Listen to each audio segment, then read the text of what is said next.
वो आधे घंटे से इंतजार कर चुकी है, तो आपकी जोरदार ताली से एक बार स्वागत किया जाए। सृष्टि देशमुख जी को शुभकामनाएं, बधाइयां देते हैं कि आपने इतनी सफलता प्राप्त की और भोपाल का नाम पूरे भारत में रोशन किया, और ये दिखाया है कि भोपाल की लड़कियां सबसे ताकतवर होती हैं या नहीं? लड़कियों की आवाज नहीं है, अभी भी नहीं है।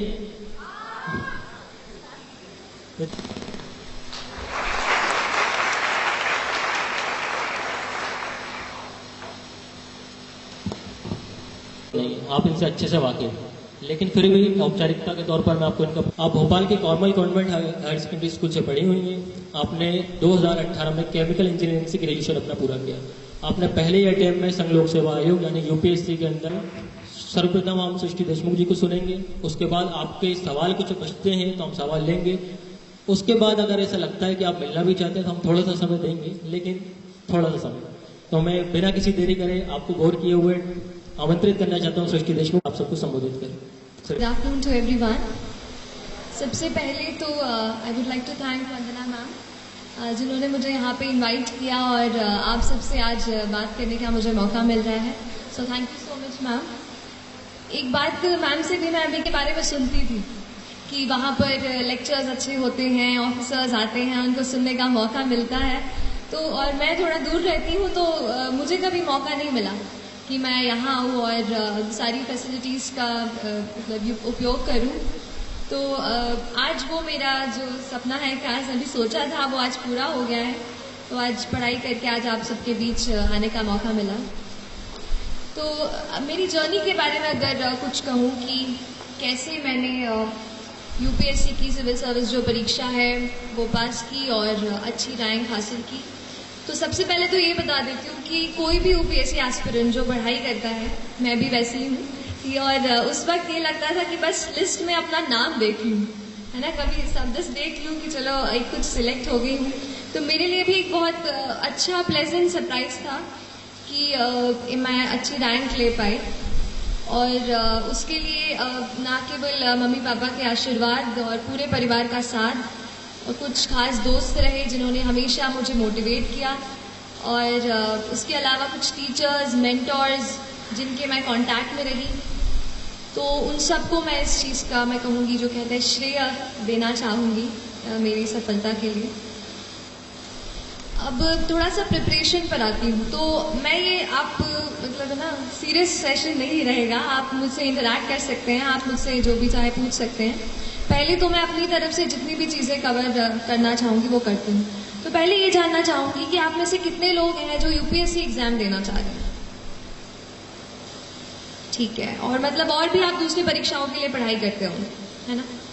तो जब हम पढ़ाई करते हैं तो कुछ चीज़ें कॉमन रहती हैं, चाहे आप रेलवे की एग्ज़ाम दे रहे हो, चाहे आप गेट की एग्ज़ाम दे रहे हो, चाहे आप एसएसबी का फॉर्म भर रहे हो, यूपीएससी का, तो कुछ चीज़ें ना हमेशा कॉमन रहती हैं। वो जो कॉमन चीज़ें हैं आज उन पर हम थोड़ी सी बातचीत करेंगे। एक, हम लोग मध्य प्रदेश से हैं, हम सब लोग मध्य प्रदेश से हैं या बाहर से भी है कोई? मध्य प्रदेश से हैं तो दो मैंने एक नेमोनिक सोचा था, एम और पी। तो I will talk about 2 M's and 2 P's। ठीक है, तो आपको याद भी रह जाएगी चीज़। ठीक है, तो पहले P से स्टार्ट करते हैं। The first P is about productivity, कि कितना हम टाइम अपनी पढ़ाई को दे रहे हैं और उससे हम कितना आउटपुट ले पा रहे हैं, है ना? कई बार ऐसा होता है कि हम 10 से 12 मतलब है ना बिल्कुल गिन करके बैठे हैं, सुबह से इतना टाइम लगा रहे हैं, पर फिर भी अगर हम एंड में देखते हैं तो हम उतने टेस्ट सॉल्व नहीं कर पाते। क्या आपके साथ ऐसा हुआ है? तो ये चीज़ का प्रॉब्लम है, मेरे साथ भी होता था ऐसा ही। ये प्रोडक्टिविटी की प्रॉब्लम है, टाइम हम उतना लगा रहे हैं पर उतना रिजल्ट नहीं मिल पा रहा है। तो उसके लिए तो एक चीज़ ये की मैंने कि जितने भी डिस्ट्रैक्शन हमारे एनवायरनमेंट में होते हैं, जैसे कि हमारा फ़ोन सबसे बड़ा, उसका जो यूट्यूब का ऐप है, उससे जो रिकमेंडेड वीडियोज़ में हम चले जाते हैं, उन चीज़ों को थोड़ा सा मैंने कम किया। उसके अलावा और भी जितनी चीज़ों में हम इन्वॉल्व रहते हैं इंटरनेट पर पढ़ाई के अलावा, उनको मैंने थोड़ा सा लिमिट करने की कोशिश की। और दूसरी चीज़, कहीं ना कहीं अपने आप को एक थोड़ा सा टाइम टेबल में बांधने की कोशिश की। हमारा हर दिन अलग होता है ना? कभी किसी दिन पढ़ने का मन करता है, कभी किसी दिन पढ़ने का मन नहीं करता है, लेकिन फिर भी हमको एटलीस्ट 5 to 6 आवर्स मैं कहूँगी, अगर आप किसी भी एग्ज़ाम की तैयारी कर रहे हैं माफ कीजिएगा, आप लोग पीछे बैठे हैं, मैं आपको देख नहीं पा रही हूँ, बट तो कोई भी एग्जाम जो है वो 5 to 6 आवर्स आपको रोज, मतलब मैं कहूँगी कंसिस्टेंटली आपको देने की जरूरत है ना। और उसके लिए आप अपना एक कुछ छोटा सा रूटीन, भले ही सोने के पहले आधा घंटा अपना दिन जो है दूसरा वो आप प्लान कर लीजिए, क्योंकि हर दिन नया होता है। अगर एक दिन आप टाइम टेबल बना दिया, यहाँ से यही करूंगा, और एक वीक आप सोचो कि फॉलो हो जाए, तो मुझसे वो फॉलो नहीं हो पाता था। तो मैं ये करती थी कि सोने के पहले थोड़ा सा आधे घंटे में कल क्या क्या टॉपिक्स पढ़ने हैं, क्या क्या चैप्टर्स कवर करने हैं, वो सब एक बार मैं लिख लिया करती थी। एक ये करना चाह रही हूँ प्रेपरेशन की। तो प्रेपरेशन में अगर यूपीएससी स्पेशली बात करूँ तो मेरे पूरे प्रेपरेशन के 2 इम्पॉर्टेंट पिलर्स रहे। एक था करंट अफेयर्स। करंट अफेयर्स इसलिए एक इम्पॉर्टेंट पिलर है क्योंकि ज़्यादातर एग्जामिनेशंस आप देखेंगे तो बहुत ज़्यादा आजकल ना डायनामिक होती जा रहे हैं, कि वो ये नहीं जानना चाहते कि चलो शाहजहां ने बना दिया ताजमहल, वो तो हमें पता है, अब उसके आगे की बात करो। तो अब जो डायनामिज्म एग्जाम में आ रहा है उसके लिए करंट अफेयर्स पे आपकी पकड़ अच्छी होनी चाहिए। और करंट अफेयर्स के लिए मैंने न्यूज़पेपर को जो है सबसे ज़्यादा अच्छे से पढ़ा। पहले इंडियन एक्सप्रेस, मतलब पहले तो द हिंदू पढ़ती थी, फिर जब इंटरव्यू मेरा पास आया तो फिर मैंने द इंडियन एक्सप्रेस भी शुरू किया पढ़ना। और जो भी आप हिंदी माध्यम में अगर कुछ बच्चे दे रहे हो तो आप उस तरीके के न्यूज़पेपर पढ़ सकते हैं, लेकिन न्यूज़पेपर आप हमेशा पढ़ें, क्योंकि न्यूज़पेपर बहुत ज़्यादा अपने आप को चीज़ों को समझने में, हमारे आसपास एनवायरनमेंट में क्या चल रहा है वो पता करने के लिए आपको हेल्प करेगा। करंट अफेयर्स को मैं इसलिए स्ट्रेस कर रही हूँ क्योंकि मैंने ज़्यादातर अपनी प्रेपरेशन करंट अफेयर्स से खींच के की। जैसे कि एक एग्जाम्पल के लिए देख लीजिए कि कहीं आपने पेपर में पढ़ लिया कि कोई एक एनिमल है जो, मतलब जिससे ना पोचिंग, आप पोचिंग समझते हैं, पोचिंग हो रही है उसकी, and you know poachers are being caught, कि पकड़ लिया गया है जो भी इसके शिकार कर रहे हैं, ठीक है। तो या तो हम ऐसा कर लें कि इसका नोट बना लें कि ये एनिमल है, इसका शिकार हो रहा है और पकड़े गए, खत्म। या तो फिर आप एक काम करें, आप देखें कि वो एनिमल कौन सा है, इंटरनेट पे फटाफट गूगल सर्च किया, पता किया उसका IUCN स्टेटस क्या है। IUCN स्टेटस पूछता है ना, क्रिटिकली एंडेंजर्ड है कि क्या है, एंडेंजर्ड है, एक्सटिंक्ट हो गया है, क्या है, वो आपने पहले से सर्च कर लिया। फिर आपने देखा कि उस एनिमल वो कहाँ पाया जाता है, कौन से नेशनल पार्क में इट इज फाउंड। अच्छा चलिए असम में मिलता है, तो असम में और कौन से नेशनल पार्क हैं। मतलब एक पॉइंट पकड़ के न्यूज़पेपर का आपको उसके साइड में जितनी भी चीजें हैं वो उसी वक्त कवर कर लेंगे। उससे होगा क्या, उस दिन का आपका एनवायरनमेंट का एक सेक्शन कवर हो जाएगा। ऐसा करके पॉलिटी हो गई, या फिर जो भी हम, जैसे हम साइमल्टेनियस इलेक्शन के बारे में पढ़ते हैं, या फिर और भी प्रेसिडेंशियल पार्लियामेंट इलेक्शंस के बारे में पढ़ते हैं, उनसे रिलेटेड जो भी न्यूज़पेपर में आ रहा है, फिर आप उसकी और डीप में स्टडी कर लें, है ना। एक ये चीज़। जो दूसरा मेरा प्रिपरेशन का पिलर था वो था टेस्ट। देखिए पढ़ते तो हम सब हैं, लेकिन हमें पता कैसे चले कि हमारा स्टैंडर्ड क्या है। देखिए अगर हम अभी आपसे बात कर रहे हैं तो वहाँ कोई दिल्ली में बच्चा बैठा है जो पॉलिटी की लक्ष्मीकांत खोल करके दूसरा पेज पूरा रट रहा होगा, बात सही है। तो वो जो है ना, टाइम का हमेशा याद रखिए, टाइम हमेशा याद रखिए कि आपका टाइम सबसे ज़्यादा ज़रूरी है। अगर आप अपना वक्त निकाल कर इस पढ़ाई को दे रहे हैं, हमारे लाइफ के हम कलरफुल यूथ के ईयर्स अगर हम पढ़ाई को दे रहे हैं तो अपना 100% दीजिए। और टेस्ट्स आपको ये बताएंगी कि आपका स्तर क्या है प्रेपरेशन का। तो जो भी टेस्ट हो, चाहे भोपाल में, चाहे अगर आप दिल्ली से कोई फोटोकॉपी मंगवा सकें, या जिस भी परीक्षा की आप तैयारी कर रहे हो, ऑनलाइन अगर आपको कहीं टेस्ट मिलता है तो आप अपने आप को जांचते रहें। हर रोज़ 10 से 20 सवाल MCQ, या अगर रिटन हो तो मैं 1-2 आंसर्स रिटन, जो बड़े अपने सब्जेक्टिव आंसर्स थे, वो मैं 1-2 रोज़ लिखा करती थी।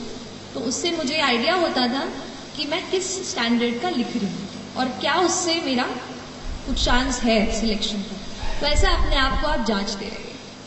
तो हमने 2 पीस कवर कर लिए, है ना। पहला पी कौन सा था? अच्छा, मतलब आप सुन रहे हैं मेरी बातें, अच्छी बात है। दूसरा था प्रिपरेशन। अब थोड़ा सा पी हो गया है तो M की बात कर लेते हैं। एक M मैंने जो हमें दिमाग में चीज़ जो है हमारे पुश करता है। अच्छा, इसके पहले मैं M की तरफ आऊँ, एक चीज़ बताऊंगी कि किसी भी एग्जाम की जब हम प्रिपरेशन करते हैं उसके 2 पहलू हैं। एक, आप क्या पढ़ते हैं, कौन सी किताबें पढ़ते हैं, कितने टेस्ट लगाते हैं, कितने घंटे देते हैं, ठीक। दूसरा है एग्जाम में कि आप मेंटली क्या सोचते हैं, क्या आप कॉन्फिडेंट हैं कि आप एग्जाम क्रैक कर सकते हैं, आप साइकोलॉजिकली कितने स्ट्रांग हैं कि आपका मन नहीं कर रहा है उठने का पर फिर भी आप उठते हैं। वो चीज़ है आपका मेंटल करेज, और उसको आपको बिल्ड करना बेहद बेहद ज़रूरी है। मैं कहूँगी 60% ये मेंटल करेज है और ये 40% जो पढ़ाई है। तो उस मेंटल करेज को बिल्ड करने के लिए 2 एम है। एक है माइंडसेट, कैसा आप अपने दिमाग को ट्रेन करते हैं। देखिए एक बात होती है, जैसे आप खड़े हैं वहाँ पर, चलिए आपको नहीं कह रही, जैसे हम कभी पढ़ते हैं तो हमें लगता है कि आज मैं बहुत थक गई हूँ, आज बिल्कुल पढ़ने का मन नहीं है, अब तो पढ़ ही नहीं पाऊंगी। तो ये क्या है, आपका दिमाग आपको बोल रहा है कि आप नहीं कर सकते, आप नहीं कर सकते। हम अपने दिमाग से कई बार कंट्रोल हो जाते हैं। हमें करना यह है कि हमें अपने दिमाग को कंट्रोल करना है। हमें उसको बताना है कि नहीं, आज अगर मैंने सोचा है कि मुझे ये चैप्टर कंप्लीट करना है तो मैं करके रहूं। तो आपको अपने दिमाग को कंट्रोल करना होगा, ठीक है। जब तक हम अपने माइंड को, अपने हार्ट को नहीं एक जगह फोकस कर पाएंगे, तब तक हम अच्छे से फोकस नहीं कर पाएंगे। तो ये चीज़ आप अपने आप को ज़रूर बताते रहिए। और जो दूसरा एम की मैं बात करती हूँ वो है मोटिवेशन। तो कई बार ऐसा पूछते थे, मैं भी जब पढ़ रही थी तो इंटरनेट पे ऐसे यूट्यूब पे सर्च करती थी हाउ टू स्टे मोटिवेटेड। तो लेकिन वो चीज़ मुझे बाद में समझ आई कि बाहर का कोई इंसान मुझे नहीं बता सकता कि how will I stay motivated. तो फिर थोड़ा अंदर मुझे झांकना पड़ा और तब मुझे समझ आया कि मैं कैसे मोटिवेट हूँ। तो फिर जब आपको मन करे ना कि आज तो हो गया, आज बहुत पढ़ाई कर ली, तब अपने आप से पूछो कि ऐसा क्या है जिसने मुझे पुश किया कि मैं ये करियर चुनूं। ऐसा क्यों है कि मैं एसएसबी के एग्जाम के लिए बैठ रही हूँ या बैठ रहा हूँ। Why is it. अगर आपका वाई तगड़ा है ना तो आप पूरी जर्नी से अच्छे से निकल जाओगे। इसलिए अपने वाई को, why do you want to join the civil service, why do you want to clear this exam, that is very very important. So don't start कि अगर करूंगा तो अच्छा वो मिल जाएगा, प्रेस्टीज मिल जाएगी। अगर आप प्रेस्टीज को सोचकर अगर आप सिविल सर्विस का एग्जाम देने जा रहे हैं तो माय डियर फ्रेंड्स, ज़्यादा दिनों तक वो आपको मोटिवेट नहीं रख पाएगा। मोटिवेशन आपको कहीं ऐसी जगह से आना चाहिए कि अगर आप कहीं जा रहे हो, किसी बच्चे को देख रहे हो, किसी दुकान पर काम करते हो, तो क्या आप ये सोचते हैं कि वो बच्चा वहाँ पे नहीं होना चाहिए, वो बच्चा अभी स्कूल में होना चाहिए। क्या हम कुछ कर सकते हैं अपनी पढ़ाई से? क्या हम किसी ऐसे पोजीशन पे पहुंच सकते हैं कि उस बच्चे को वहां से निकाल के स्कूल में भर्ती करा दें? तो ये चीज़ आपको मोटिवेट करनी चाहिए। जिस दिन आप सोसाइटी से जुड़ने लगेंगे और समझने लगेंगे कि कुछ और लोग हैं जो अनफॉर्चुनेट हैं, हम बहुत लकी हैं और हम उनकी मदद कैसे करें, तो फिर बहुत जर्नी जो है ना आसान हो जाती है। तो एक ये चीज़ मोटिवेशन की थी कि आप खुद अपने आप को मोटिवेट करिए। मैं लकी रही कि मैं मम्मी पापा के साथ रहकर, घर में रहकर पढ़ाई की मैंने। तो जब भी कभी बोर होती थी मम्मी से बातचीत कर लेती थी किसी टॉपिक के बारे में। आप भी अपने मम्मा से, पापा से या डियर फ्रेंड, आपके भाई बहन जो भी हों, उनसे इस बात का डिस्कशन करें। और इसके अलावा डिस्ट्रेस भी हों। और एक और बात मैम से बात करते हुए मुझे याद आई कि मुझे ज़रूर आपसे शेयर करनी चाहिए, वो है हमारा न्यूट्रिशन और हमारा पूरा जो न्यूट्रिशन हम लेते हैं। देखिए हमारा दिमाग, आपने पढ़ा होगा ना साइंस में, कितना % वाटर होता है? Our brain is what %? How much % is it water? 70%, yes. So close to 70% of our brain is just water. और अगर हम वाटर ही, पानी ही नहीं पियोगे तो कैसे पढ़ाई होगी? इसलिए हमेशा आपको हाइड्रेटेड रहना है। पढ़ाई के बाद जूस, अच्छा चाय कॉफी नहीं, हाँ, जूस एंड अच्छा पानी, या तो जूस नहीं हो तो पानी, प्लीज हाइड्रेटेड रखिए अपने आप को। अपने टेबल पे हमेशा ये चीज़ रखिए। और दूसरी चीज़ है न्यूट्रिशियस फूड। तो मैम तो बिल्कुल मम्मा जैसे रखती हैं आपको, तो आप बिल्कुल न्यूट्रिशियस फूड लेते रहिए जहाँ भी आप रहते हैं। प्लीज़ आप अगर हॉस्टल में रहते हो तो प्लीज़ अपने आप को कभी भी वो मत कीजिए, क्योंकि हमारी बॉडी जब स्ट्रांग होगी ना तभी अपन अच्छे से हेल्दी होकर पढ़ पाएंगे। तो don't compromise on that front. और इसके अलावा एक चीज़ और कहना चाहूँगी यूपीएससी के कॉन्टेक्स्ट में थोड़ा स्पेसिफिकली, कि 2 चीज़ें सबसे ज़्यादा आपको पूरे इसमें मार्गदर्शन देंगी। पहली चीज़ है यूपीएससी का सिलेबस। बड़ा क्लीशेड लगता है ना, हर कोई बोलता है सिलेबस सिलेबस, पर वही सबसे ज्यादा जरूरी है, क्योंकि सिलेबस में लिखा हर एक वर्ड उससे एक 15 मार्क का सवाल बन सकता है, जो आपकी रैंक को यहाँ से यहाँ ले आए। तो आपको हर जो वर्ड यूपीएससी सिलेबस में या जिस भी एग्जाम की आप तैयारी कर रहे हैं वो लिखा है, आपको हर इसके अलग से, मतलब मैंने ये कोशिश की कि जो भी नोट्स मैं बना रही हूँ मैं खुद बनाऊं, और जो भी रिसोर्सेज से, भले ही ऑनलाइन रिसोर्सेज से हो या स्टैंडर्ड बुक से हो, उनसे मैं पढ़ूं और खुद अपने हाथ से नोट्स बनाऊं। जब मैं लिख लेती थी अपने हाथ से तो मुझे वो प्रोसेस करते हैं ना, इन्फॉर्मेशन अच्छे से प्रोसेस हो जाती है। तो हर एक का अपना अपना तरीका होता है, आप अपना तरीका पहचानिए कि आपको कैसे वो चीज़ समझ में आ रही है ना।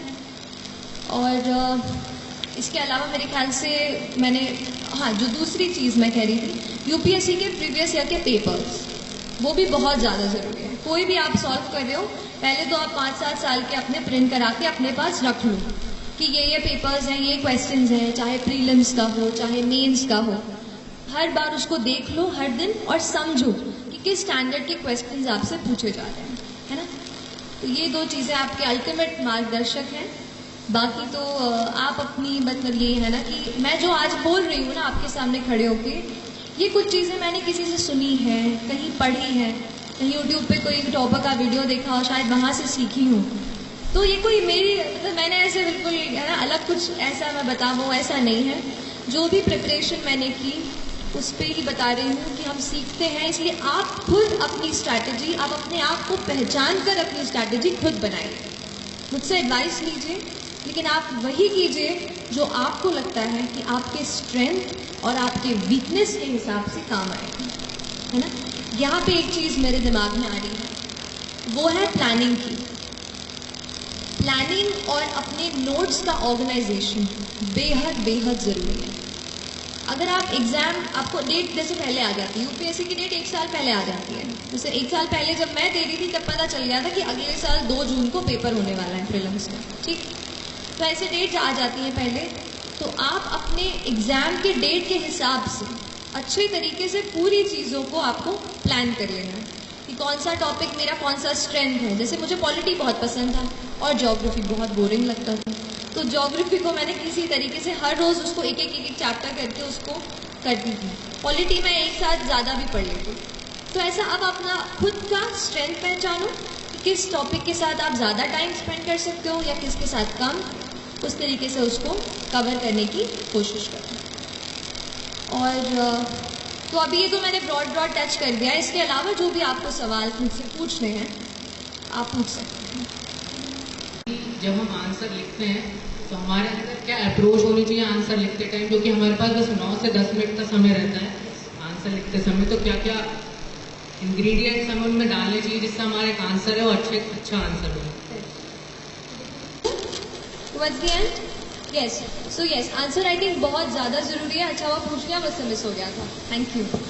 आंसर राइटिंग किसी भी एग्ज़ाम का तो मतलब कह सकती हूँ, लेकिन यूपीएससी एग्ज़ाम के लिए बहुत ज़्यादा ज़रूरी है आंसर राइटिंग। एंड जैसा कि आपने सही कहा कि 9 मिनट मिलते हैं, और ऑप्शनल का पेपर ले लूँ तो अगर थोड़ा हायर मार्क का हो तो 14 मिनट मिलेंगे। ऐसे 9, 11, 14 इतने ही मिनट मिलेंगे एक आंसर को लिखने के, depending on the word limit. तो उसको कैसे लिख पाएँ? अगर आप सोचें कि मैं बिना प्रैक्टिस करके ना उधर ही कोई कर लूँगा टाइम पर, तो सच में नहीं हो पाता है। मुझसे तो मैं आधा घंटा ले लेती थी एक आंसर लिखने के लिए शुरुआत में, है ना। और मेरे ख्याल से आपके साथ भी ये चीज़ हुई होगी कि आधा घंटा क्वेश्चन लेके टाइम स्टॉप वॉच अच्छे से ऑन करके बैठे और लग गया आधा घंटा, तो ये होगा। तो लेकिन प्रैक्टिस की ज़रूरत है। तो पहले आप अपना नॉलेज बेस बना लो। जैसे मान लो आप किसी पॉलिटी का, मान लीजिए आप आंसर आज लिखने का सोच रहे हैं, पहले आप उसका नॉलेज बेस बनाइए कि अच्छा ये मैंने पढ़ रखा है। उसके बाद आप आंसर क्वेश्चन को अटेम्प्ट कीजिए। तो क्वेश्चन को अटेम्प्ट करके कुछ ऐसी चीज़ें मैं आपको बताती हूँ जो मैंने उसमें डाली और शायद मुझे लगता है कि उससे अच्छे मार्क्स मिले। कोई भी आंसर अगर केवल जैसे शुरू किया, थोड़ा सा बताया, और वो है ना एक स्टैंडर्ड फॉर्मेट की introduction, then body, then conclusion, ये तो हम लिखते ही हैं। इसके अलावा आप अपने आंसर्स में कुछ फैक्ट्स कोट कर सकते हैं। जैसे कि हम न्यूज़पेपर पढ़ते हैं तो नहीं पढ़ते हैं कि 50% of the Indian population is this, कुछ भी ऐसा डेटा रहता है, जीडीपी का डेटा रहता है, और कुछ, तो ऐसे फैक्ट्स जो हैं आप कोट कर सकते हैं। This is one. नंबर 2, कोई भी कमिटी की रिपोर्ट ऐसे आता है कि जैसे अभी आया था कि justice B N Shri Krishna की रिपोर्ट आई थी, है ना, प्रिवेसी को लेकर के, राइट टू प्रिवेसी को, तो वो एक रिपोर्ट मैंने आंसर में कोट की थी। तो ऐसे कोई भी रिपोर्ट्स और कमीशन जो बैठते हैं, जैसे आपने पुंची कमीशन, सरकारिया कमीशन, ARC, इनके बारे में सुना होगा, तो इनकी रिपोर्ट्स को आपको वहां पे लिखना है कि इनके हिसाब से ये व्यू पॉइंट है। कुल मिला के बात ये है कि हमारा व्यू पॉइंट तो ठीक है, पर हमारे व्यू पॉइंट को एक्सेप्टेबल बनाने के लिए हमें किसी का सहारा लेना पड़ेगा। तो हम उस फैक्ट का सहारा लेंगे या उस कमिटी का सहारा लेंगे, तो हमारी कही हुई बात ज्यादा एक्सेप्टेबल साबित होगी। आप समझ रहे हैं? तो ये फैक्ट, कमिटी, इसके अलावा आजकल इंडेक्स बहुत आते हैं, जैसे आपने ease of doing business index सुना होगा, है ना। गवर्नमेंट भी उस पर काफी स्ट्रेस कर रही है कि ईज ऑफ डूइंग बिजनेस पे हमारी रैंकिंग और अच्छी हो जाए। तो आप उन इंडेक्सेस को पढ़िए, जैसे एनवायरमेंटल प्रोटेक्शन इंडेक्स आता है, ऐसे, तो इनको भी आप अपने आंसर्स में कोट कर सकते हैं। And as far as time is concern, तो मैंने एक स्टॉप वॉच खरीदी थी छोटी सी, और बस फिर आंसर्स लिख करके अपना टाइम ऑन करके बार बार प्रैक्टिस करती थी। हर रोज 1 से 2 आंसर आप लिखो, और अगर आपके पास ऐसे 8 to 9 मंथ्स का टाइम है तो आप उतना डेवलप कर लेते हो स्पीड कि आप उतने टाइम में कर पाओ। बस एक चीज और कहूंगी कि आप मॉक टेस्ट जरूर दीजिएगा, भले मेंस दे रहे हो या प्रीलिम्स दे रहे हो। मॉक टेस्ट से उस टाइम में कैसे अपने आप को ढालना है वो हम अच्छे से समझ सकते हैं, है ना। और कोई क्वेश्चन? Good afternoon ma'am. मेरा क्वेश्चन है कि यूपीएससी में जो क्वेश्चन आते हैं, किस तरीके के क्वेश्चन में पैरा और पैराग्राफ का यूज सूटेबल रहेगा, और जो अनुच्छेद पॉइंट वाइज उनमें कैसे कॉम्बिनेशन होना चाहिए या फिर कैसे डिफरेंस? जी ठीक है, अब मैं करूँगी। तो कई बार ऐसा मतलब आता है, डाउट होने में रहता है कि पैराग्राफ में लिखना है या पॉइंट्स में, बट ये बहुत ही सिंपल सी चीज है। It depends on the demand of the question, ठीक है। अगर क्वेश्चन में ऐसा टेल वर्ड आप समझते हैं, एनालाइज, क्रिटिकली एनालाइज, एन्यूमरेट, है ना, ये सब दिया रहता है, एग्जामिन। तो जैसे एन्यूमरेट बोला है, तो एन्यूमरेट मतलब तो नंबर में लिखना है, चलो बात पक्की है। अगर कोई और चीज आपको खुद समझनी है, जैसे मैं कभी कभार शुरू ऐसे करती थी, पहले डेफिनेशन लिखती थी, इंट्रोडक्शन उससे शुरू कर दिया, फिर मैं उसको डिवाइड करती थी आंसर को, जैसे social, political, economic, legal, environmental. जैसे कोई आपको मुद्दा दे रहे हैं कि ये चीज हो रही है और उसका इम्पैक्ट पूछ रहे हैं, right. So you give the social impact, the economic impact, the cultural impact, legal, environmental, ऐसे करके। सो ऐसे पॉइंट्स भी आप लिख सकते हो। So it depends on the nature of the question, point number 1। Number 2, आपको खुद को उसमें वेराइटी लानी है। अगर आप पूरा आंसर पैराग्राफ में लिख देते हैं, जैसे मेरा ऑप्शनल जो था वो सोशियोलॉजी था, अब सोशियोलॉजी में ज्यादा स्कोप नहीं है कि आप पॉइंट्स डाल पाओ, है ना, थोड़ा सा थ्योरेटिकल सा सब्जेक्ट है समाजशास्त्र, तो उसमें मैं ज्यादा पॉइंट्स नहीं डाल पाई। पर जैसे पॉलिटी का पेपर हो गया, इकोनॉमी का पेपर हो गया, इसमें मैं काफी पॉइंट्स में वो किया है। तो आप उसी के बेसिस पे प्रैक्टिस करें और उस तरीके से आप उस क्वेश्चन के हिसाब से डिसाइड करें कॉम्बिनेशन क्या होना चाहिए। जरूरी नहीं है पूरा आंसर पैराग्राफ में या पैरा में हो, पैराग्राफ में या पॉइंट्स में हो, दोनों चीजें आप मिला सकते हैं। तो और कोई सवाल? कि आपका जैसे सोशियोलॉजी ऑप्शन था, तो उसमें जो पेपर 1 है वो थोड़ा स्टैटिक है, बट जो पेपर 2 है वो डायनामिक नेचर का है थोड़ा, तो उसके लिए रिसोर्सेज क्या है और स्ट्रैटेजी क्या रही आपकी?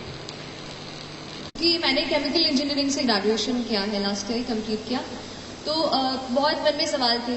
अब मेरे साथ ऐसा था कि ऑप्शनल में केमिकल इंजीनियरिंग अवेलेबल नहीं था, तो I had to choose something else. तो मैंने पहले सोशियोलॉजी चूज किया और उसकी किताबें पढ़ने लगा, यार इंटरेस्टिंग है, पढ़ते हैं। अगर बुक लिस्ट पे आऊँ तो मैंने ट्रायल एंड एरर से बुक्स ढूंढी है, किसी टॉपर्स ने सजेस्ट की थी, उनकी बुक्स देखी, और फिर कुछ खुद ही मैंने पढ़ के उनके नोट्स बनाए। तो पेपर 1 के लिए तो काफी सारे, जैसे हैरलम्बस एंड हील तो सब पढ़ते हैं, जो ऑरेंज वाली पतली किताब आती है हैरलम्बस एंड हील, वो एक मैंने पढ़ी थी। और अगर पेपर 2 पे आ जाऊं सीधा, जो आपके क्वेश्चन पे, कि काफी डायनामिक है, तो नंबर 1 न्यूज़पेपर्स तो आपको पढ़ना है बहुत तरीके से, क्योंकि न्यूज़पेपर्स में कुछ ऐसी चीजें आप पढ़ लेते हैं which you can directly quote in your answers. एक एग्जाम्पल देती हूँ, जैसे मैंने एक आर्टिकल पढ़ा था एक मैगजीन में, जिसमें लिखा था कि कुछ लड़कियां जिससे बॉर्न हो जाती हैं और उनके पेरेंट्स नहीं चाहते कि लड़की बॉर्न हो, तो उसको नपुंसा नाम दिया जाता है। तो ये थोड़ा यूनिक एस्पेक्ट है। तो अगर किसी गर्ल चाइल्ड के बारे में कोई सवाल हो तो आप उसमें एग्जाम्पल दे सकते हैं कि किस तरीके से हमारे कल्चर में एक ऐसा वर्ड अब आ गया है कि if a female child is unwanted उसको हम क्या नाम देंगे। तो ये कितनी अनफॉर्चुनेट चीज है, आप इसको कोट कर सकते हैं। तो एक तो न्यूज़पेपर्स, अगर बुक लिस्ट या बुक्स की बात करूं कि मैंने क्या रेफर किया, तो आज मैंने प्रिपरेशन शुरू कर दी थी, बाद में ये बुक मेरे हाथ में आई। इसमें पूरा पेपर 1 और पेपर 2 साथ में दिया हुआ है, नितिन सांगवान सर की किताब है। उसमें वो भी IAS हैं और उन्होंने लिखी है, तो उसमें पेपर 1 पेपर 2 दोनों मिल जाएगा। That's one. मैंने कास्ट के स्पेशल एस्पेक्ट्स को कवर करने के लिए नदीम हसनैन की किताब है। तो नदीम हसनैन की ट्राइब्स वाली नहीं है, sociology, general sociology, Nadeem Hasnain वो। और फिर रूरल सोशोलॉजी के लिए दोषी एंड जैन की किताब आती है, वो आप पढ़ सकते हैं, है ना। ये कुछ है, बाकी अभी तो ऐसा ही है। बाकी आप तन्वी सौंदियाल मैम, उनकी बुक लिस्ट आप पढ़ सकते हो, काफ़ी कुछ मैंने उनसे भी सीखा है।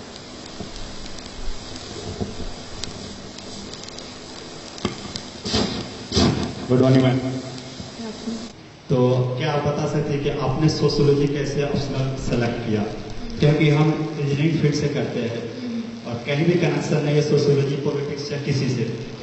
फिर आपने कैसे डिसाइड किया कि चलो सोशियोलॉजी चूज कर लेते तो मैं इसमें सही कर पाऊंगी, स्कोर कर पाऊंगी? ठीक है, बैठ जाएगा। तो कैसे चूज किया, जैसे मैं ये टच कर ही रही थी अभी पिछले सवाल में कि केमिकल इंजीनियरिंग नहीं था ऑप्शन में, ठीक है, तो मुझे कुछ और ही चुनना था। अब केमिस्ट्री ना बहुत अलग हो जाती है केमिकल इंजीनियरिंग से, तो फिर मैंने कुछ ऐसा सब्जेक्ट 2 मेरे दिमाग में थे, one was political science, the other was sociology. So I bought the books of both the subjects. Initial जो बुक्स होती हैं वो दोनों सब्जेक्ट्स की मैंने खरीदी। आपको भी अगर डाउट आ रहा हो ऑप्शनल में, तो आप 2-3 आपको डाउट आ रहा हो उसकी किताबें आप ले लो, जो बेसिक उसकी बुक्स हैं उनको आप एटलीस्ट एक वीक के लिए पढ़ो। उसके बाद आपको खुद समझ में आ जाएगा कि कौन सा सब्जेक्ट है जिसके साथ में सबसे ज़्यादा टाइम बिता सकता हूँ। क्योंकि ऑप्शनल जो है, जैसे यूपीएससी में 500 मार्क्स का है, तो it really makes a change to your score. तो ऐसा ही सब्जेक्ट चूज कीजिए विच यू इंजॉय रीडिंग, जो आपको एक बर्डन ना लगे, है ना। कोई ट्रेंड्स पे या कितना स्कोर कर रहे हैं टॉपर्स, ये सब पे मत जाएगा। आपका पर्सनल इंटरेस्ट है, उसके बेसिस पर ही आपको ऑप्शनल चूज करना है ना। तो बेसिक बुक्स पढ़िए और थोड़ा एफर्ट ज़्यादा डालना पड़ेगा, अगर इंजीनियरिंग के अलावा हो तो थोड़ा डालना पड़ेगा, पर कोई बात नहीं, है ना। किसने कहा था कि चीज़ें सब आसान होंगी लाइफ में, तो करनी पड़ती है यार। लेकिन सच बताऊं तो अगर आप थोड़ा सा एफर्ट डालते हैं ना, तो सच में चीज़ें जो है ना, एक ये चीज़ भोपाली वाली कनेक्शन वाली बात बता रही हूँ कि हम भोपाल में रहते हैं, दिल्ली नहीं जाते। मतलब मैं दिल्ली नहीं गई हूँ प्रेपरेशन के लिए, मैंने इंटरव्यू देने के लिए, उसकी प्रैक्टिस करने के लिए दिल्ली गई थी। तो अपन नहीं सोचते हैं कि दिल्ली वाले कुछ अलग पढ़ते होंगे और बहुत सारा पढ़ते होंगे और अपना हो पाएगा कि नहीं। तो ऐसे सवाल मेरे मन में भी थे एंड लेकिन फिर भी कहूँगी कि थोड़ा अपने आप को बांधो, थोड़ा डिसिप्लिन में रहो, थोड़ा सा मोटिवेट रखो, दृढ़ निश्चय रखो। और बड़ा सपना देख लिया है ना, तो अपने आप को उसमें पूरा झोंक दो। सोचो कि अब लाइफ में और कुछ नहीं है, जब तक ये नहीं करूँगी ना, ये करूँगा नहीं ना, तब तक कुछ नहीं होने वाला मुझे, न मेरा न किसी और। तो उस तरीके का एटीट्यूड, एक फायर, एक वो पैशन अपने आप में आपको जगाना पड़ेगा। That passion will drive you and that passion will take you places. और अगली बार जब मैं यहाँ पर, आप नहीं, मैं नहीं, आप जब यहाँ पे खड़े होंगे तो मुझे जरूर बुलाना, ठीक है? ठीक है, तो जो भी सुन रहे हो प्लीज आप लोग अच्छे से करनी है। और जब आप यहाँ पे मैडम आपको फोन करके बुलाएं कि बेटा आओ, चलो आप भी बताओ यहाँ पे, तो जरूर मुझे भी बताना है। ऐसे ही मतलब ये कहना चाह रही हूँ कि उतनी फायर आपके अंदर होनी चाहिए। ड्रीम बिग, है ना, बड़ा सपना देखने से बिल्कुल मत डरो। लाइफ सबकी चैलेंजिंग होती है, किसी को फाइनेंशियल कंस्ट्रेंट्स होते हैं, कुछ इमोशनल कंस्ट्रेंट्स होते हैं, मेरे साथ भी ऐसी चीज़ें थी। लेकिन फिर भी जब आपने ठान ली है वो चीज़, तो फिर आपका कहते हैं ना कर्तव्य बनता है कि अगर ठान लिया है तो फिर या तो ठानो मत, या तो अगर यहाँ बैठ गए हो ना तो एग्जाम क्रैक करके ही मानो, ठीक है। तो एक ये वो अपना एक ड्राइव, डिटर्मिनेशन अपने साथ रखो, ठीक है। और कोई सवाल? में सबसे जरूरी स्टेप होता है कि हम उसको चेक करवाएं या करें। तो हम भोपाल में ही आंसर राइटिंग करें तो उसको चेक कैसे करें, क्योंकि हर कोई दिल्ली नहीं जा सकता। ठीक है, तो मैम क्योंकि इंडिपेंडेंट प्लेटफॉर्म है, आपने सुनी होगी, वहाँ पर मैं आंसर्स अपने डालती थी, है ना। क्योंकि यहाँ पे अगर कोई टीचर नहीं मिल रहा है, कोई मेंटर नहीं मिल रहा है जो चेक कर रहा है, तो वहाँ पे फेलो एस्पिरेंट्स होते हैं जो अपने वहाँ पे डालते हैं। आप उनके आंसर रिव्यू करो, वो आपके आंसर रिव्यू करेंगे। ऐसा ही करके मैं सीखी हूँ शुरू में, जब क्योंकि लगता नहीं था कि इतनी बड़ी टेस्ट सीरीज खरीदूंगी और उसको सच में यूज भी कर पाऊंगी कि नहीं। तो जब तक आप उस स्टेज पर पहुंच रहे हैं, आप ऐसे ऑनलाइन फोरम्स का यूज कर सकते हैं। इनसाइट्स ऑन इंडिया एक है, दूसरा IAS बाबा आपने सुना होगा यूपीएससी के लिए वो, और तीसरा फोरम IAS। ऐसे करके मैंने 3 वेबसाइट से मैं जुड़ी रही और उन पे आंसर्स मैं अपने डालती रही, है ना। तो वो चेक करते हैं, आप किसी का चेक कीजिए, उनको अपने। और होता क्या है, आंसर्स की बात निकली है तो बताती हूँ, खुद के आंसर में हमें गलती नहीं दिखाई देगी, दूसरे के आंसर में हमें फटाक से गलती समझ में आ जाती है कि ये ना इसने ये चीज सही से नहीं लिखी है। तो आप दूसरों के आंसर्स चेक करो और उनको आपके करने दो, तो यू विल बेटर अंडरस्टैंड कि where are you making a mistake. And when you are thorough enough, when you feel कि now this is a moment when I can write time करके टेस्ट, तो फिर आप कोई टेस्ट सीरीज परचेज कर सकते हो डेली से कोई भी। तो उसका मैं स्कैन करके अपनी कॉपीज उनको भेजती थी, वो चेक करके आपको वापस देते हैं and they write their comments out there, so you know कि what are the mistakes, so you can join that, है ना। और मोटी होती है उनको अपन समराइज कर रहे थे, शॉर्ट कर रहे थे, तो एक्चुअली वो क्या टाइम ज्यादा करते हैं। यस। तो इस बीच में क्या होता है कि फ्रस्ट्रेशन पड़ता है, तो सब्जेक्ट को लेकर टेंशन भी होती है, उस चीज को टैकल कैसे किया? ठीक है कि कैसे नोट्स बनाते हैं और वो चीज। दूसरा, हम फ्रस्ट्रेट हो जाते हैं। 2 अलग तरीके से आंसर करूंगी। पहला चीज, नोट्स। देखो, कुछ किताबें ऐसी हैं जिनको आपको कवर टू कवर पढ़ना ही है, पढ़ना ही पड़ेगा। अब उसके नोट्स आप बना लोगे तो या तो आप फोटोकॉपी करा लो, या तो फिर हम क्या करेंगे, कुछ छोड़ देंगे। वो चीज भी होनी चाहिए। अब जैसे पॉलिटी की लक्ष्मीकांत आती है, वो तो कवर टू कवर ही पढ़नी है आपको। मॉडर्न इंडिया की स्पेक्ट्रम की राजी बहेर आती है, वो आपको कवर टू कवर पढ़नी है। कुछ किताबें जैसे डीडी बासु हो गई, कोई अगर पॉलिटी के नेक्स्ट लेवल पे पढ़ रहा है, डीडी बासु पढ़ रहा है, तो उसके केवल आप नोट्स बनाओ। तो आप डिसाइड करो कि आपके एग्जामिनेशन के नीड के हिसाब से कौन सी किताब आपको पूरी पढ़नी है और कौन सी की आपको नोट्स बनानी है। नोट्स का टाइम, जैसे सोशियोलॉजी, अब उसमें हमें अलग अलग बुक किताबों के रेफर करनी पड़ी, तो फिर मैंने उसके नोट्स बनाए, अदरवाइज फिर बुक से ही पढ़ी। और दूसरी चीज, फ्रस्ट्रेशन। तो नोट्स बनाते टाइम नहीं, पढ़ते टाइम बहुत फ्रस्ट्रेशन होता है। और हर टाइम मतलब है ना, फ्रस्ट्रेशन और डीमोटिवेशन, ये सब चीजें हमारा पीछा करती रहती हैं। पर कुछ ऐसे खास दोस्त बनाओ जो हो सकता है उस फील्ड के नहीं हो, लेकिन आपको मोटिवेट करें कि भाई तू कर सकता है, कि girl you do it, you know. और आपके कोई मतलब आपके भाई बहन हो या आपकी ममा हो, उनसे शेयर कीजिए कि मैं इस फील्ड में जाना चाहती हूँ, आई वॉन्ट योर मोटिवेशन। ऐसे किसी इंसान को अपना बेस्ट फ्रेंड साथी बनाइए पूरी जर्नी में और सपोर्ट लीजिए, क्योंकि फ्रस्ट्रेशन होगा पर उस पर हमें कंट्रोल, जैसे मैंने कहा कि हमें अपने दिमाग पे कंट्रोल करना है, दिमाग हमें कंट्रोल ना करे, है ना। इस चीज़ का आप ध्यान रखिए। और कोई आप पूछ रहे थे? करते हैं सोशियोलॉजी में, तो मैंने सुना है कि वहाँ पे बोलते हैं कि आपने अगर जनरली लिख दिया तो उसमें आपको आंसर नंबर नहीं मिलेंगे, और आपने अगर सोशियोलॉजिकल एंगल से उसको लिखा तो आपको ज़्यादा नंबर मिलेंगे। तो वो आप थोड़ा एक्सप्लेन करें। देखिए, कॉमन सेंस ये है कि आप मुझे यहाँ पर बैठकर सुन रहे हैं, ठीक है, आप कुछ इससे सीख कर जाएंगे, ठीक है, हो गई बात खत्म। अब इसको सोशियोलॉजी के तरीके से कैसे देखेंगे कि आप सबको हम देख लेंगे, कितने मेल्स हैं कितने फीमेल्स हैं, आप पे थोड़ा रिसर्च करेंगे, आप घर जाके पढ़ाई कर रहे हैं कि नहीं कर रहे हैं, और फिर एक डेटा निकालेंगे कि जिन बच्चों ने यहाँ पे सेशन अटेंड किया था उन्होंने इतनी अच्छे से पढ़ाई किया, इन्होंने अच्छे से पढ़ाई नहीं की, तो उस स्पीच का कितना इम्पैक्ट रहा, कितना इम्पैक्ट नहीं रहा। जब मैं उस रिसर्च फाइंडिंग को कोट करके बताऊंगी तो वो सोशियोलॉजी, और जब मैं ऐसे ही कह दूंगी कि हाँ ये जो लड़की है ना ये बहुत अच्छा पढ़ने वाली है, ये कॉमन सेंस। तो फिर मैम, तो सोशियोलॉजी में हमें थिंकर्स को कोट करना है, कोई भी थिंकर जो हो जिसने कोई बात कही हो, जैसे हर एक टॉपिक के अपने अपने थिंकर्स हैं। अभी तो मुझे थोड़ा ब्रशअप करना पड़ेगा, मतलब क्योंकि मैंने मेंस अक्टूबर में दिया था, उसके बाद मैंने ज़्यादा सोशो को नहीं छुआ है, बट स्टिल जैसे कुछ थिंकर्स हैं, जैसे ऑन्द्रे बेटे हैं, है ना, इंडियन थिंकर है, लुई डुमॉन है, ऐसे थिंकर्स को आपको कोट करना है आंसर्स में। उसके अलावा कुछ फैक्ट्स आप डाल सकते हैं, जैसे हमें जनरल आप जीएस के आंसर्स में डालते हैं, वो फैक्ट्स डाल सकते हैं। और थोड़ा आपको, आप सोशियोलॉजी की बुक से ही, अभी मैं इतने अच्छे से नहीं बता पा रही हूँ क्योंकि आई हैव लॉस्ट टच, लेकिन सोशियोलॉजी की बुक से ही आपको थ्योरेटिकल पर्सपेक्टिव पकड़ना है। एक एग्जाम्पल याद आ रहा है, सुसाइड की थ्योरी जो इमाइल रुकीन देते हैं, राइट। तो उन्होंने कैसे कहा कि सुसाइड, उन्होंने कहा कि साइकोलॉजिकल चीज नहीं है, सोशियोलॉजिकल चीज है। कैसे कहा?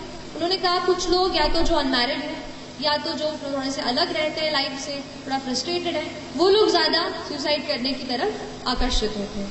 तो उनके रिसर्च फाइंडिंग पे बेस्ड था। तो ऐसे कुछ रिसर्चेस आपको कोट करने हैं और थिंकर्स को कोट करना है, वो मेरे ख्याल से सोशियोलॉजिकल एंगल होगा, है ना। एंड मैम मेरा दूसरा क्वेश्चन है कि वर्ड लिमिट कंप्लीट करने के लिए आपने वैसे लिखना स्टार्ट किया? नहीं, अगर मैं देखो यूपीएस अगर केवल वर्ड लिमिट आरजीपीवी की तरह पन्ने भरने जाएंगे ना तो मार्क्स नहीं मिलेंगे सर, सच बता रही हूँ, मार्क्स नहीं मिलेंगे। मैंने भी आरजीपीवी के एग्जाम 2-2 घंटे में निकाल के आती थी। मतलब अब देखो, अब आपसे अच्छे से शेयर कर रही हूँ, आप हंस के थोड़ा और याद है एक चीज मेरे को कि मेरा लास्ट सेमेस्टर का एग्जाम हमारा 8 सेमेस्टर का एग्जाम का 4th पेपर, 4 ही पेपर होते हैं थ्योरेटिकल इंजीनियरिंग में आखिरी सेमेस्टर में, तो उस पेपर के बीच में और मेरे प्रीलिम्स एग्जामिनेशन के बीच में 14 दिन का अंतर था। 14 दिन, आप समझ रहे हैं? मतलब मेरे लाइफ की मैं बड़ी एग्जाम देने जा रही हूँ और मुझे जब पता चला कि बस 14 दिन है तो मैं हिल गई थी पूरी तरीके से।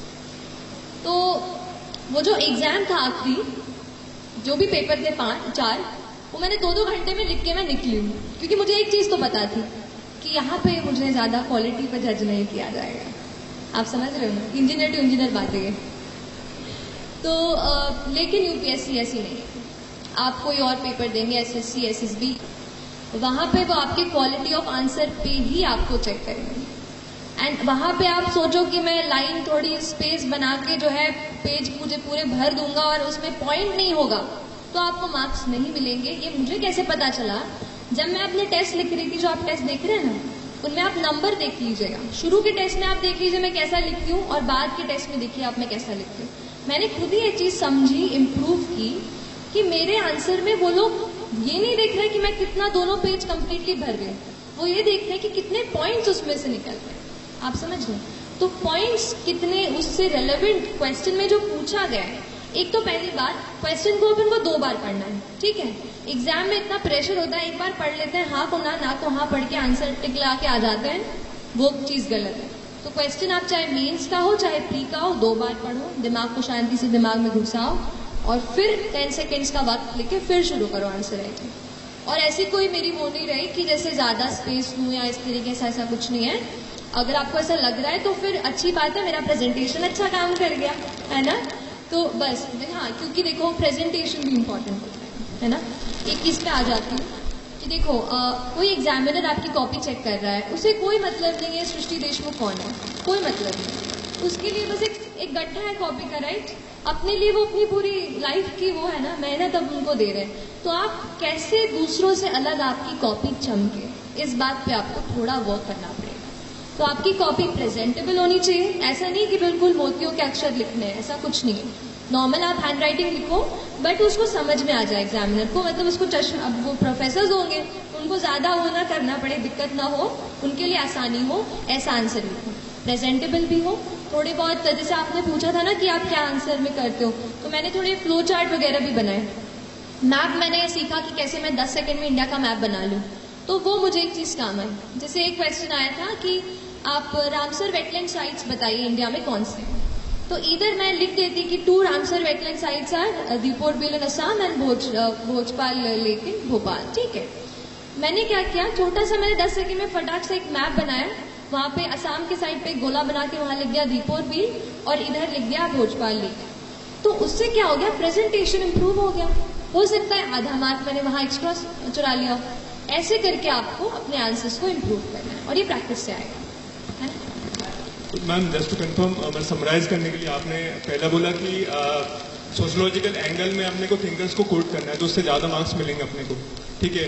तो मैम जीएस का जो आंसर अपन लिखते हैं और सोशोलॉजी का जो आंसर लिखते हैं, दोनों में सिर्फ यही फर्क है कि अपने को थिंकर्स का आपने, मैं आपको एक बताऊंगी कि मैं सच बता रही हूँ वेरी ऑनेस्टली, अभी मेरा थोड़ा टच छूट गया है सोशियो का, तो मैं इतना अच्छे से नहीं बता पा रही हूँ। आप मेरे आंसर शीट्स दूसरी वेबसाइट पे जहाँ पे मैंने सोशियो की टेस्ट सीरीज ली थी, आप वहां से मेरे आंसर्स पढ़ लें and you'll get to know कि व्हाट आई राइट डिफरेंटली, है ना। बाकी अब मैं इनको चांस दूं प्लीज, है ना, पूछने के लिए। ये कुछ स्पेशल फोकस एरिया जो जिस पे ध्यान दिया जाए मैडम। ठीक है। प्रीलिम मेरे मार्क्स आए, मुझे अभी भी पता चला कि 98 कट ऑफ गया था, वो तो पहले पता चल गया था। मेरे 106 मार्क्स आए, तो तो कोई खास बहुत तगड़े मार्क्स नहीं है मेरे, लेकिन फिर भी पूछा है, अब थोड़ा क्रॉस कर लिया है, तो बस ये बोलूँगी कि अपनी एग्जाम की पैटर्न को पहचानो। यूपीएससी में कुछ, जैसे पॉलिटी एक ऐसा सेक्शन होता है कि वो पूछेंगे ही पूछेंगे आपसे, और वहां अगर आपने गलत कर दिया तो ऐसे हजारों बच्चे हैं जो पॉलिटी को मास्टर करके वहां बैठे, तो वहां तो एक भी आपका सवाल गलत नहीं होना चाहिए। तो पॉलिटी को आप पूरा पक्का करके जाओ। पिछले साल मॉडर्न हिस्ट्री से भी बहुत ज्यादा सवाल आए थे, तो उसको भी आपको अच्छे से कवर करना है, ठीक है। तीसरी चीज, करंट अफेयर्स में जो एनवायरमेंट पूछा जाता है वहां से भी क्वेश्चंस आए हैं, तो करंट अफेयर्स का एनवायरमेंट। फिर मुझे याद आ रहा है गवर्नमेंट स्कीम्स जो है वो भी बेहद जरूरी है ना। प्रधानमंत्री उज्ज्वला योजना, ये योजना, वो योजना, सारी योजनाओं को लिख लो एक पेज पे कि ये इस मिनिस्ट्री की है, वो उस मिनिस्ट्री की है, और वैसे उसको याद करने की कोशिश करो, है ना। तो ये कुछ इंपॉर्टेंट पॉइंट्स हैं, पॉलिटी और modern history, environment, current affairs. और हाँ, आजकल ना बुद्धिज्म जैनिज्म से बहुत सवाल आने लग गए हैं। पिछले साल ही 2 सवाल आ गए, तो अब वो मुझे कहीं नहीं मिला, तो मैंने एग्जाम के एक दिन पहले बस विकिपीडिया का बुद्धिज्म और जैनिज्म का पूरा पेज पढ़ लिया। उसी से वो स्थानकवासी मुझे आ गया और एक मैत्रेय करके क्वेश्चन था वो मुझे आ गया। तो ऐसे कुछ आपको खुद ढूंढना पड़ेगा कि कौन सा कहाँ से पूछ रहे हैं, क्योंकि आप गारंटी तो नहीं ले सकते कि एनसीईआरटी पढ़ लिया है तो एनसीईआरटी से सवाल आ ही जाएगा। थोड़ा सा आपको एलिमिनेशन टेक्निक से भी प्रैक्टिस करना पड़ेगा, है ना। एलिमिनेशन आप समझते हैं कि ये नहीं है, ये तो हो ही नहीं सकता, ये इसमें डाउट है, और ये, तो इन दोनों में फिर कौन सा बेस्ट है, ऐसा एलिमिनेशन करके भी आपको आंसर्स पे पहुंचना होगा। मैं कहूंगी 100 सवालों में से 30 से 35 सवाल आपको डॉट श्योर आने चाहिए। उसके बाद के जो 20-25 हैं उस पर आप खेल सकते हो कि कहाँ कौन सा है, कौन सा थोड़ा बहुत दिमाग लगा के इंटेलिजेंट गेस, है ना, ऐसा रैंडम गेस भी नहीं लगाना है, इंकी पिंकी टाइप्स, है ना। तो प्लीज, अच्छे होते हैं जिन्हें छोड़ना ही होता है, जो किसी को नहीं आता, तो वहां ये मत सोचो कि अरे इतनी पढ़ाई की है, ये सवाल तो मुझे करके ही जाना पड़ेगा, नहीं। वहां पे अपने आप को बोलो कि ये किसी को नहीं आ रहा होगा, मुझे भी नहीं आ रहा, नेगेटिव नहीं करा के आऊंगा, ऐसा है। और अपनी स्ट्रैटेजी आप खुद बनाओ कि 100 क्वेश्चंस को मैं कैसे अटेम्प्ट करने वाला हूँ, ठीक, हाँ, है ना, ठीक है। तो इन्होंने ये पूछा कि मेंस में हम जो नोट्स बनाते हैं उनको किस तरीके से टॉपिक वाइज अरेंज किया मैंने, और कैसे मुझे फिर एग्जाम में मैंने कैसे उसको किया कि मुझे उस टाइम पे याद हो जाए। देखिए, यूपीएससी की स्पेसिफिक बात करूं तो GS2 और GS3 का पेपर ऐसा है जो ज्यादा से ज्यादा आपका डायनामिक से आ जाएगा। जो आप न्यूज़पेपर पढ़ेंगे ना, GS2 GS3 आपका वहां से रोज कवर होता जाएगा। तो उसके लिए तो आंसर राइटिंग ही मैंने की, और आंसर राइटिंग से ही मुझे टॉपिक्स पता चल गए थे कि ये। जहां तक नोट्स की बात है, तो जो भी एडिटोरियल आते थे ना द हिंदू में या इंडियन एक्सप्रेस में, उनके मैं नोट्स बनाती थी। तो कोई जैसे टॉपिक हो गया उसका अलग से प्लेन पेज में, और हाँ, प्लेन पेजेस को इसलिए स्ट्रेस कर रही हूँ क्योंकि आंसर वहां पे आंसर शीट में प्लेन शीट ही मिलती है, वहां रूल शीट नहीं मिलती। तो आप शुरू में लिखोगे तो वैसा, तो कभी ऐसा जाएगा, तो आपको प्रैक्टिस करनी है ताकि स्ट्रेट आप अच्छे से लिख पाओ। तो मैंने नोट्स भी अपने प्लेन पेजेस में ही बनाए, एंड एडिटोरियल्स के नोट्स बनाए, ऐसे अलग अलग मैंने किया। अब एग्जाम के अंदर हॉल में घुसते हुए ना, एक टॉपिक ऐसा था सब्जेक्ट जो मुझे उसकी डेफिनेशन याद नहीं रहती थी, वो थे GS4 का पेपर, एथिक्स का paper, ethics, integrity and aptitude. अब वो इंटेग्रिटी, डिसिप्लिन, ट्रस्टवर्दीनेस और करेज और ये तो वो, तो उसके डेफिनेशन नहीं याद होते थे।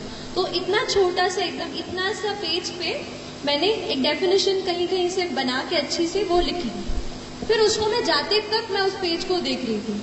मतलब अगर आपको ऐसा आपको कुछ लग रहा है कि आपको याद नहीं हो रहा है एंड दैट इज इम्पॉर्टेंट, तो उसका छोटा सा अपन नोट्स बनाते हैं ना, वैसे नोट्स बना लो and keep reading it every night और एनीथिंग लाइक दैट। सो वो एक चीज। और सोशियोलॉजी का जो है पेपर 2 में डायनामिज्म, जैसा मैंने कहा, न्यूज़पेपर से कोट कर सकते हैं, थिंकर्स से कोट कर सकते हैं।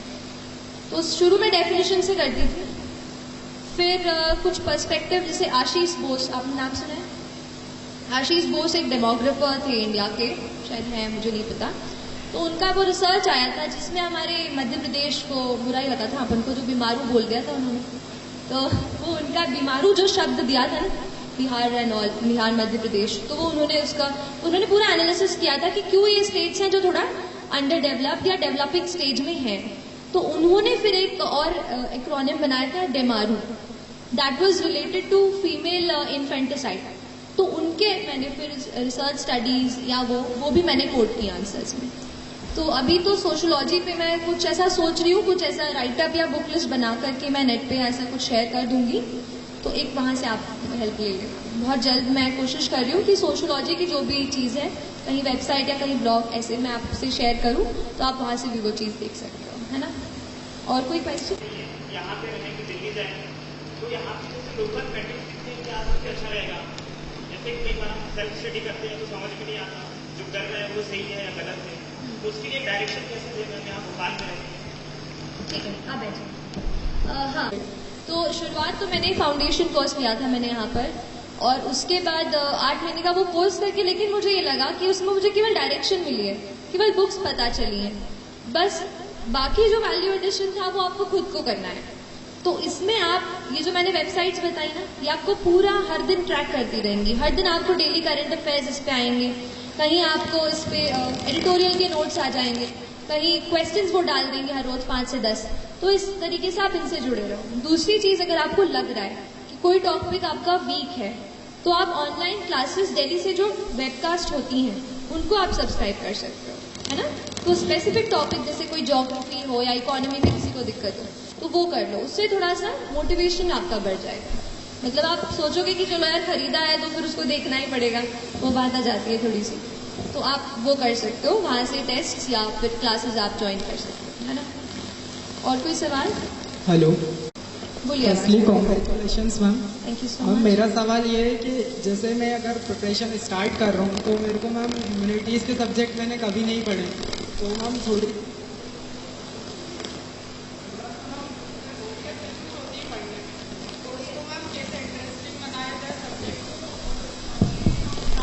तैयारी, तो शुरुआत में प्रिपरेशन से शुरू किया जाए ताकि हम आगे उसमें वर्क कर सकें। ठीक है, तो ह्यूमैनिटीज पढ़ना शुरू किया है तो सीधा बुक से शुरू मत करो। मैंने क्या किया था, न्यूज़पेपर्स उठाए थे सबसे पहले। तो कॉलेज जाती थी, बस में एक न्यूज़पेपर शुरू में आधा, आते टाइम आधा, ऐसे करके, क्योंकि कॉलेज के साथ मैंने प्रिपरेशन किया तो टाइम एकदम है ना पूरे दिन का भी मुझे कम मिला। तो मैंने कोशिश की कि जहाँ भी ट्रैवल जैसे कर रहे हैं, हम कई बार ईयरफोन्स लगा लेते हैं, तो आप पढ़ने लगे तो ईयरफोन्स की जगह पे न्यूज़पेपर निकाल लीजिए, ऐसा थोड़ा सा एडजस्टमेंट कीजिए, अपना एनवायरमेंट चेंज कीजिए पढ़ाई का। ह्यूमैनिटीज को स्पेसिफिक लेके जो क्वेश्चन है कि हाँ बोरियत आएगी, मैं भी हिस्ट्री पढ़ते पढ़ते सो जाती थी, और ज्योग्राफी तो आप पूछो ही मत कैसे मैंने पढ़ा है, तो ठीक है, तो ऐसा होगा आपके साथ भी। बट न्यूज़पेपर से शुरू करो, वो चीज़ें आपको इंटरेस्ट दिलाती हैं, ठीक है। जैसे कोई चीज़ आप पढ़ते हो कि ये जो है ना, आज जैसे आज कौन सा डे है बताइए आप मुझे। हाँ, आज वर्ल्ड हेरिटेज डे है, राइट। तो आज वर्ल्ड हेरिटेज डे पे आप यूनेस्को की वेबसाइट पे जाओ, या जो भी यूनाइटेड नेशंस इसको मना रहा है उसकी वेबसाइट पे आप चले जाओ। आज उनके उसमें आपको देखो कि अलग अलग फोटोग्राफ्स, बहुत सारी चीजें आपको मिलेंगी। सो you can learn the UNESCO world heritage sites आज ही, समझ लो। अपने आप को आपको कहीं ना कहीं इंटरेस्ट डेवलप करना पड़ेगा। जरूरी नहीं है बिल्कुल कि बुक खोल के बैठे तो इसको ही कवर करना है। इंटरनेट से हेल्प लो, इंटरनेट बहुत मुझे भी हेल्प किया, बहुत ज़्यादा, उससे भी मैंने थोड़ी वैरायटी आ जाती है उससे। तो ऐसे अलग अलग सोर्सेज से पढ़ाई करो। और जैसे अगर हिस्ट्री बोरिंग लग रही है तो कभी उसके साथ कोई और ऐसा सब्जेक्ट का कॉम्बिनेशन बना लो जो आपको इंटरेस्टिंग लगता है ना। तो अपने आप को रिवॉर्ड दो, कभी एक चॉकलेट खा लो रात को, पढ़ाई अच्छी कर ली हो तो। किसी को आइसक्रीम पसंद है वो खा लो। देखो मैं कह रही हूँ ना, अपने सबको सब बोरियत होता है यार, इतनी पढ़ाई अपन को नहीं जमती है, बट कर लेते हैं ना, तो सच को अपने दिल को भी थोड़ा ट्रिक कर दो, है ना। तो बोरियत तो होगी, but we have to manage anyhow. Anybody else? My question is, what you did in last month before prelims, and why did you shift from Hindu to Indian Express, and how do I make balance among solving mocks, revising static, focusing on current affairs and CSET also efficiently in coming days? So that's my confusion. I'm actually in a question. True.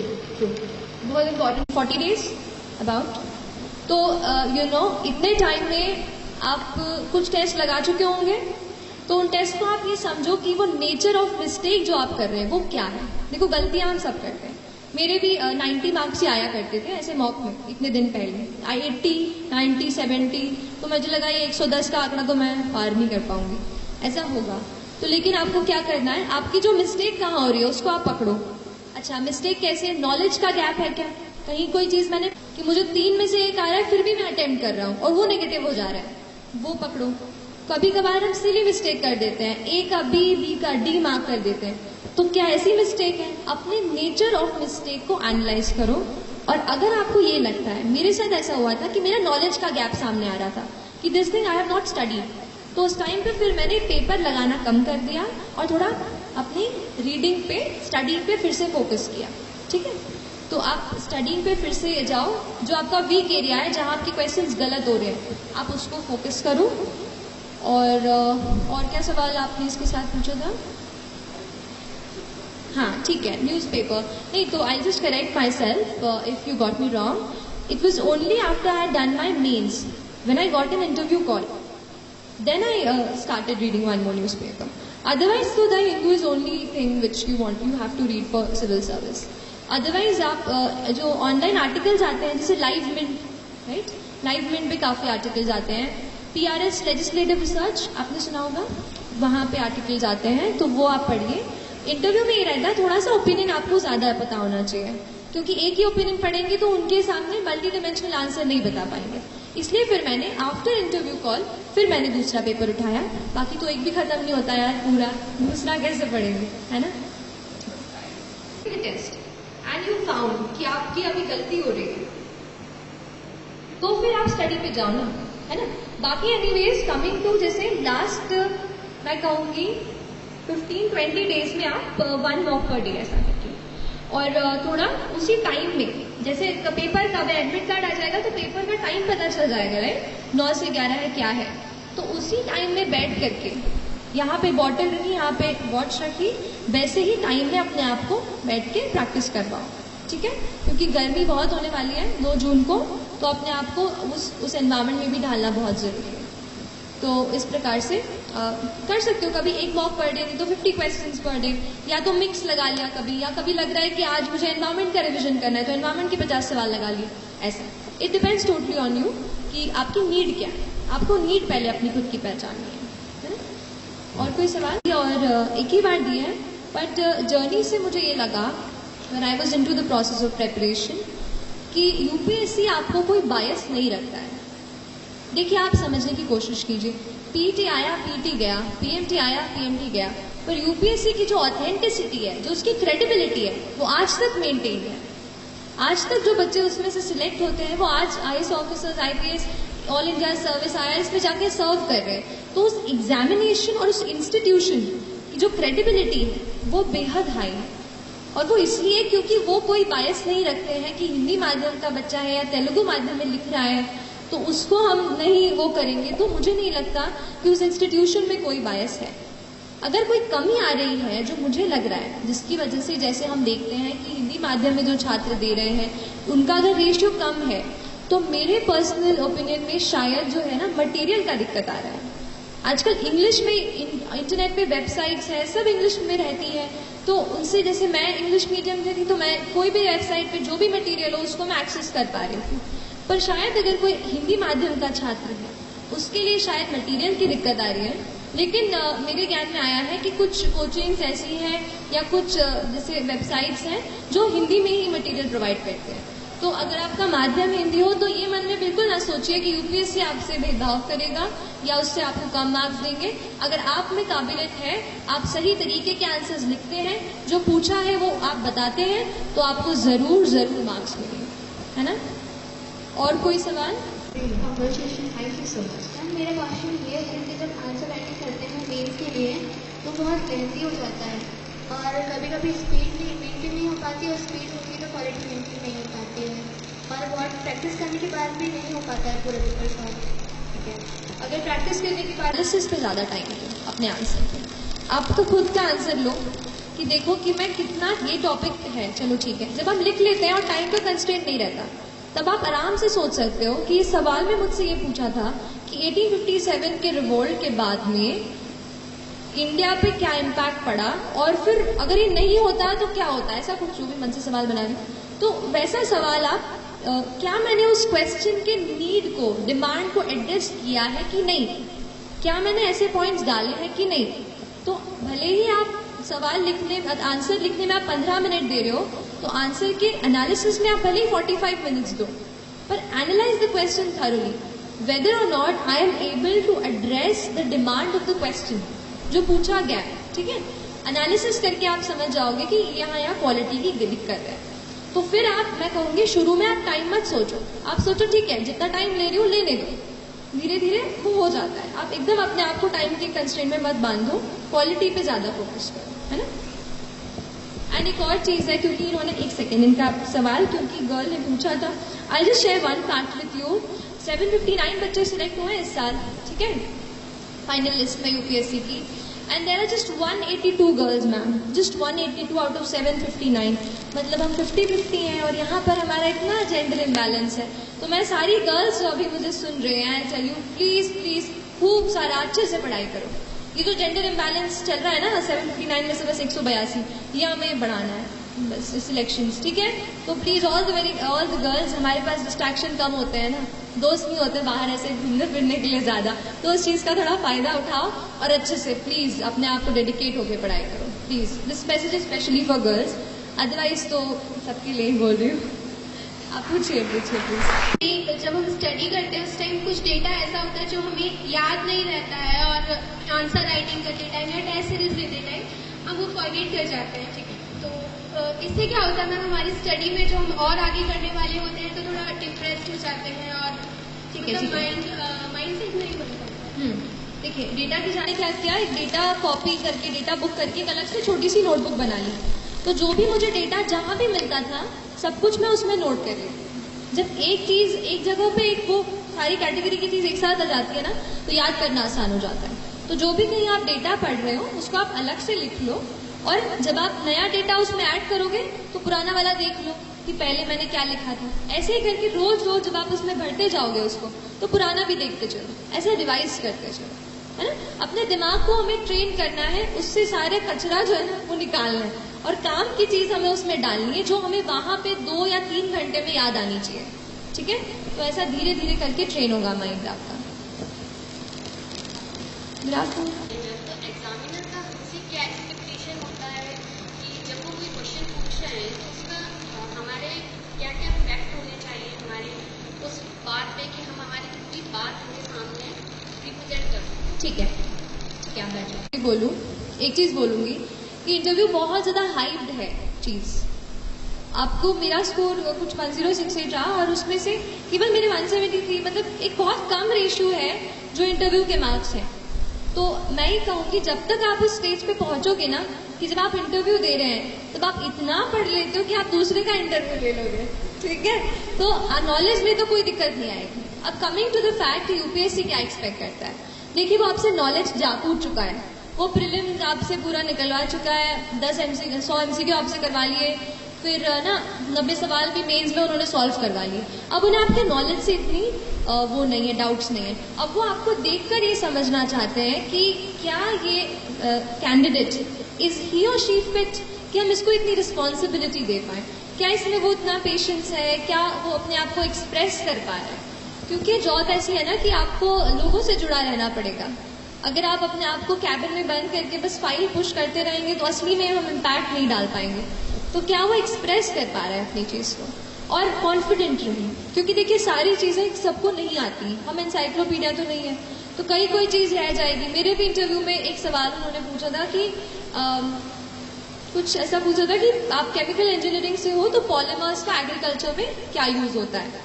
अब वो चीज मुझे उस वक्त नहीं याद आई, तो मैंने थोड़ा 5 सेकेंड रुकी, फिर मैंने कहा कि sir I am unable to recollect at this moment, I will read about it. तो ऐसा करके मैंने वो सवाल वो किया और फिर वो दूसरे सवाल पे आ गया। तो ऐसा कुछ नहीं है कि आपको हर चीज आनी चाहिए, इट्स जस्ट दैट आपका जो डिटेल्ड एप्लीकेशन फॉर्म है, जो बैकग्राउंड है, you should know everything about it. जैसे मैंने अपनी स्कूलिंग कामिल से की, तो मैंने थोड़ा कामिल की हिस्ट्री पढ़ ली कि बाई चांस उनका नाम इस पे अटक जाए तो वो उससे कुछ पूछ लो। तो ऐसा आप करो और बैकग्राउंड अच्छे से प्रिपेयर करो and be ready and be confident. They just want you to be confident so that you express yourself well and you're patient even when they try to heckle you। मतलब वो कुछ ऐसा करें कि आपको थोड़ा अजीब लगे, और उस वक्त भी आप अपना ध्यान ना खोएं और अच्छे से उत्तर दे सकें। मेरे ख्याल से वो इतना एक्सपेक्ट करते हैं, क्योंकि बाकी की ट्रेनिंग तो वो देंगे हमको, बस अब स्टूडेंट की तरीके से हमें जांचते हैं, तो इतना कुछ नहीं है। और कोई आप पूछना चाह रहे थे? मैम वो क्या कोर्स पेपर होता है जो एथिक्स होता है, उसमें नंबर की मार्जिन बहुत कम होती है, आप उसको फेस कैसे किए? क्योंकि मेरे सब्जेक्ट जो मैं क्लियर कर रहा तो फोर्थ पेपर में थोड़ा अच्छा ठीक है। देखिए, फोर्थ पेपर यूपीएससी की परीक्षा की बात कर रहे हो क्या? और एमपीपीएससी में भी होता है ना ethics, integrity and aptitude, MPPSC में भी होता है, राइट। तो मेरे ख्याल से इस पेपर में 2 पार्ट्स हैं। एक तो अपना जो थियोरेटिकल पूछेंगे कि क्या क्या क्वालिटीज रिक्वायर्ड हैं ऐसा करके, जहाँ पे मैंने डेफिनेशन की बात की थी ना कि जहाँ पे अगर हम छोटी छोटी डेफिनेशन याद करके लिख जाए उनको यूज कर सकते हैं। I think GS4 is about quality content. देखिए, डिसिप्लिन, किसी को बोले व्हाट इज डिसिप्लिन, कोई कुछ लिखेगा, कोई कुछ लिखेगा। आपको कुछ ऐसा लिखना है कि वो एग्जामिनर एक बार पढ़े तो सोचे अरे हाँ ये इसने तो तगड़ी बात बोली है, और कुछ एग्जाम्पल लगाइए आप अपने रियल लाइफ। जैसे एक एग्जाम्पल मैं थोड़ा सा अपने रियल लाइफ से करके गई थी कि ऑनेस्टी आप ऑनेस्ट कितना रहते हैं सिविल सर्वेंट। तो अपना जो लाइसेंस होता है, आप सब में से किसके पास लाइसेंस है? Driving licence? बस गाड़ी सब चलाते हैं? अरे यार ऐसा मत कर। तो लाइसेंस का ऐसा हुआ था कि वहां पे मैं गई और फिर कोई कह रहे थे जैसे रिलेटिव कि आप ये इनको पे कर दो एजेंट को और वो आपका लाइसेंस बनवा देगा। मैंने कहा नहीं, जो ऑफिशियल प्रोसीजर है उससे करेंगे। मुझे 5 दिन लग गए, 5 दिन मुझे ऑफिस के चक्कर काटने पड़े, बट एटलीस्ट मेरे मन में वो सेटिस्फैक्शन रहा कि मैंने ऑफिशियल प्रोसीजर से किया है और किसी एडिशनल इंसान को, मिडिल मैन को पैसा नहीं दिया है। तो एक वो चीज, जैसे ये पर्सनल एक्सपीरियंस की बात होगी, तो कोई ऑनेस्टी पे कोई पूछ रहा है कि how will you be honest, तो आप कोट कर सकते हो कि ये मेरा पर्सनल एक्सपीरियंस। ऐसा नहीं आपने कहीं एनेक्डोट पढ़ लिया, किसी की बात पढ़ ली कि कुछ। अभी मैं कहीं पढ़ रही थी मध्य प्रदेश में एक ऐसी कहीं जगह की नाम नहीं याद आ रहा है, जहाँ पे लड़कियां मैकेनिक का काम सीख रही हैं। तो वहां पर जो है बहुत अचंभा हो रहा है, बहुत सारी लड़कियां जो और बाहर जिसे काम के लिए नहीं जा पा रही हैं, वो गांव में ही अपने वहीं पे जिला में ही जो भी गाड़ियां आती हैं उनको रिपेयर कर देती हैं। तो कितनी यूनिक बात है ये। तो विमेन एम्पावरमेंट की कोई बात चल रही हो एथिक्स के पेपर में, तो ऐसा कोई एग्जाम्पल आप कोट कर सकते हो। तो एक ये चीज आप डेफिनेशंस, और दूसरी चीज जो केस स्टडीज की आती है ना, हमें सिचुएशन दे दी जाती है कि you are in this situation, now what will you do. तो इसकी प्रैक्टिस आप करो। कुछ एक बुक आई थी एथिक्स, इंटेग्रिटी एंड एप्टीट्यूड की, जिसमें केस स्टडीज ही दी थी बस। तो वो बुक मैंने ली थी, उन केस स्टडीज को मैंने अच्छे से पढ़ा और फिर मैंने अपना पर्सपेक्टिव सोचा कि मैं अगर उस पोजीशन में हूँ तो एक एथिकल इंटीग्रल मतलब ऐसा ऑफिसर मैं क्या सोचूंगी उस वक्त, वो घर पे आपको प्रैक्टिस करनी है। और एथिक्स का जनरली पेपर लंबा होता है, तो उसका राइटिंग की स्पीड आपको ध्यान रखनी पड़ेगी। तो ये 2-3 चीजें है ना आप करो। और कोई Any more questions here? It's taking too much long and thanks to ma'am. जो मैम इंग्लिश मीडियम के लिए जो है रिसोर्सेज बहुत ज़्यादा है, तो हिंदी मीडियम वाले बच्चों के लिए रिसोर्सेज कम है। Yes. तो मैम जो हम आंसर राइटिंग करते हैं तो हम हमारी कॉपी कैसे चेक करें? देखिए, मैं ऐसे चीज़ों के कांटेक्ट में नहीं आई हूँ जो हिंदी मीडियम वाले उसको करते हैं, लेकिन मुझे ऐसा लगता है कि लास्ट 5 को रिजल्ट आया था, आज 18 तारीख, ऐसे बहुत सारे लोगों से मैं मिली हूँ जो इस इंडस्ट्री में काम कर रहे हैं एज ए टीचर या एज एन एस्पिरेंट। तो मैं उनके साथ कोशिश करूंगी कि मेरे से जितना हो पाए ये चीज़ बढ़े, क्योंकि ये मैं समझती हूँ कि हिंदी मीडियम के लिए थोड़ा सा मटेरियल का प्रॉब्लम हो रहा है। तो देखते हैं, बट आपसे ये कहूँगी थोड़ा सा मेहनत आपको थोड़ी ज़्यादा करनी पड़ेगी। आप थोड़ा नोट्स आप खुद अपने बनाओ और कुछ किताबें हैं उनको जो हिंदी में दी हैं उनको पढ़ो, या कोई इंग्लिश में पढ़ के इजी इंग्लिश जैसे थोड़ा बहुत तो आप समझ सकते हैं ना, तो उसको आप अपने आप पढ़ाते हैं। और जो हिंदी टेस्ट सीरीज लगाते हैं देते हैं है ना, जो आपके आंसर्स चेक करके आपको दें, ऐसे कुछ मैं समझती हूँ। क्योंकि मध्य प्रदेश में हम हैं और काफ़ी हिंदी माध्यम के बच्चे हैं, तो आप ऐसे किसी टीचर्स से जुड़िए। और आई सपोज मैम भी मतलब इस पर आप थोड़ा मैम देखिएगा, अगर बच्चों को हेल्प हो पाए, कोई भी टीचर अगर हिंदी माध्यम से बच्चों की कॉपियाँ चेक करता है ना, तो ऐसा कुछ थोड़ा ढूंढना पड़ेगा। और अगर मेरे कांटेक्ट में कोई आता है तो मैं मैम को ज़रूर इन्फॉर्म करूँगी, तो आप उनसे पूछ लीजिएगा, है ना। ठीक है, तो खत्म। मैं एक ना मैं कल ना परसों एक यूट्यूब वीडियो देखी, तो वो मैं आपके साथ शेयर करना चाहूँगी। बस ये बात है कि बिफोर आई से those lines, thank you so much for lending me your ears. आप लोगों ने मेरी बातें सुनी, मेरे से इंटरेक्ट किया मेरे साथ, और मुझे बहुत बहुत अच्छा लगा दैट अगर यहाँ से अगर आप 2 भी चीज़ अगर कुछ अपने प्रिपरेशन में इम्प्लीमेंट करेंगे तो पूरा मेरा यहाँ पे आना पक्के से सफल हो जाएगा, और अभी भी हो गया है। तो प्लीज़ आप अच्छे से पढ़ाई कीजिए और डी स्ट्रेस भी होइए, ऐसा नहीं है बस पढ़ाई करनी है। थोड़ा सा आप अपने दोस्तों के साथ मूवी भी देखिए, कभी फन टाइम भी इंजॉय कीजिए।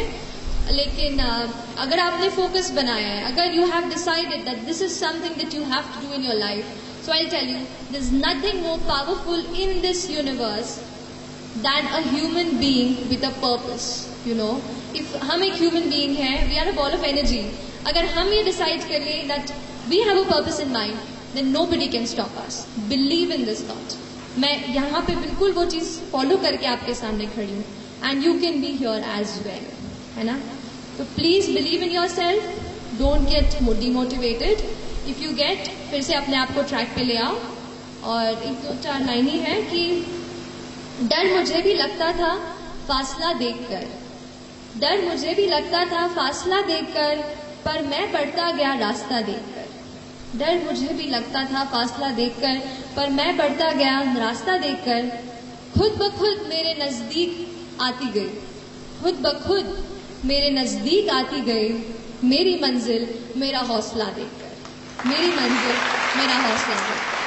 तो आप अपना हौसला बुलंद कीजिए, बड़ा सपना देखिए। बड़ा सपना देखने से डरिए मत, लेकिन जितना बड़ा आपने सपना देखा है उतनी ही बड़ी मेहनत करेंगे तो आप यहाँ आएंगे और फिर मुझे जरूर बुलाएंगे, है ना? चलिए, thank you so much for your time and I will take care. कैसा महसूस कर रहे हैं आप सब? एक इस प्रोग्राम को थोड़ा हम अलग बनाने की कोशिश करें, क्योंकि हर कोई आता है, लेक्चर देता है, संघर्ष कर लेना, मेहनत कर लेना, वो तो सबको पता है। आप यूट्यूब भी देखते हैं और यहाँ दिन भर बैठकर 12 घंटे पढ़ते भी हैं, कुछ रात को 11 बजे भी यहाँ से भगाने पर नहीं भागते हैं।